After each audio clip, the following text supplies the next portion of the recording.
గురువుగారు, శ్రీ మహావిష్ణువు దశావతారాలు ధరించాడు. అయితే ద్వాపర యుగములో శ్రీకృష్ణ బలరామ అవతారాలతో ఏకకాలంలో వ్యక్తమయ్యాడు కదా.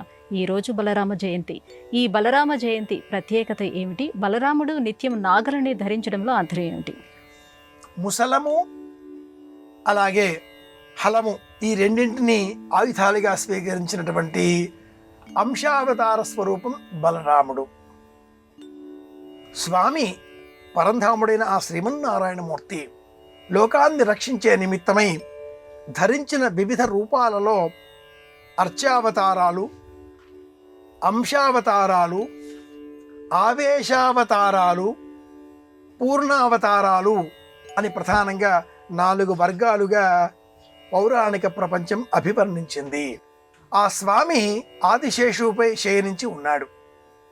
ఆ ఆదిశేషుడి స్వరూపమే బలరాముడు. ఆదిశేషుడి స్వరూపమే లక్ష్మణస్వామి. ఈ విధంగా కూడా ప్రవచనకారులు పౌరాణిక విజ్ఞానాన్ని అందించి ఉన్నారు. అన్ని రూపాలలో కూడా మనం పరంధాముడిని, ఆ శ్రీమన్నారాయణమూర్తిని దర్శనం చేసుకోవాలి కనుక బలరాముడిని అంశ రూపంగా మనం స్వీకరించి స్తోత్రం చేస్తూ ఉంటాం. కృష్ణుడు బలరాముడు ఏకకాలంలో, అలాగే పరశురాముడు శ్రీరాముడు ఏకకాలంలో. అర్చనలు మాత్రం శ్రీరాముడికే శ్రీకృష్ణుడికే అన్న విషయం మనం మరువరాదు. ప్రత్యేకంగా బలరాముడు రైతు బాంధవుడు అన్న పేరు పొందినటువంటి మహానుభావుడు. క్షణకోపి అయినప్పటికీ ఒక చేత హలం నాగలి, మరొక చేత ముసలం చేత ధరించి మహాభారతంలో నదులను కూడా అనుసంధానం చేసేటటువంటి పథకాలకు శ్రీకారం చుట్టినవాడయ్యాడు.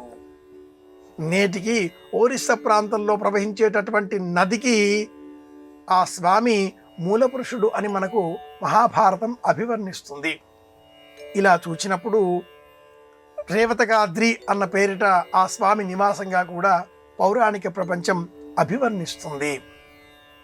ఆగ్రహంతో దుర్యోధనుడిని అంతఃచేస్తాను అనేటటువంటి ఆవేశంతో బయలుదేరిన బలరాముడు తన చేతిలో ఉండే ముసలమును, నాగలిని భూమిలో ఒక్క గాట వేసి పైకి తీయగా ఒక నది పుట్టింది, నాగావళి అని ఆ నది పేరు.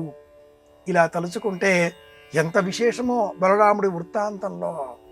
క్షణకోపి అయినప్పటికీ సత్యం, ధర్మం, మర్మం తెలిసినవాడు కనుక మహాభారత యుద్ధంలో పాండవుల వైపు కృష్ణుడున్నాడు. తన ప్రియ శిష్యుడు దుర్యోధనుడు అటువైపు ఉన్నాడు. యుద్ధం చేయవలసి వస్తే పాండవుల వైపు చేయక తప్పదు, కృష్ణుడి కోసం, తమ్ముడి కోసం. అలా చేస్తే శిష్యుడితో యుద్ధం చేయవలసి వస్తుంది. ధర్మం తెలిసిన బలరాముడు తీర్థయాత్రలకే వెళ్ళిపోయినట్లుగా మహాభారతం అభివర్ణిస్తుంది. అలాంటి బలరామ జయంతి ఈ సందర్భాన్ని పురస్కరించుకొని రైతును గౌరవించాలి.